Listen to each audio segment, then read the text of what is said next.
Magandang araw sa inyo mga kaibigan. Itong ating almusalita sa araw na ito, December 6. Ang ebanghelyo natin ay Matthew 15:29-37.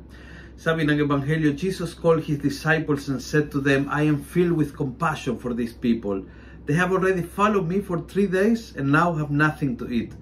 I do not want to send them away fasting, or they may faint on the way.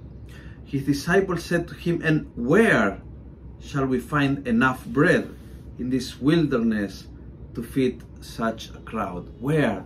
They were asking Jesus. Katatapos niya mga himala, pinagaling niya ang mga pipe na kapagsalita, mga bulag ay nakakita, mga paralitiko ay nakakalakad. Nakita nila ang display ng power ng Diyos sa pagkatao ni Jesus at nagtatanong sila, saan ba tayo kukuha ng pagkain? That's the problem when you leave God outside the equation. Yung parang di ka kwenta dito, hindi ka kasama dito sa equation, sa mga bilang ng mga assets, sa mga bilang ng mga mayroon tayo. Kapag nakalimutan mong bilangin ang Panginoon, binilang mo pinaka-importanteng asset ng buhay mo, ang bukal ng mga himala, ang bukal ng grasya, ang multiplier ng lahat. Kasi tatanungin ni Jesus, ano meron? Merong konting tinapay. Yung magagawa na yung konti ay naging marami, yan ay si Jesus. So, don't leave God outside the equation. Yes, ang gulo ng inyong pamilya, pero merong Diyos na naghari sa puso mo.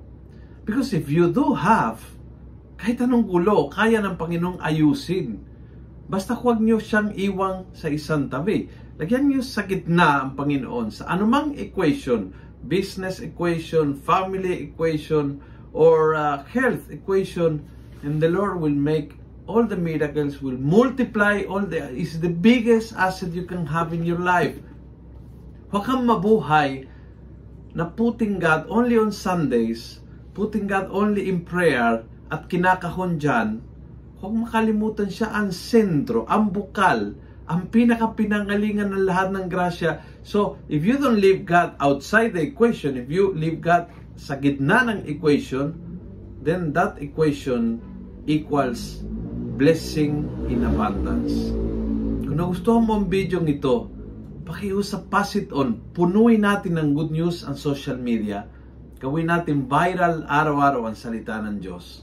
And God bless.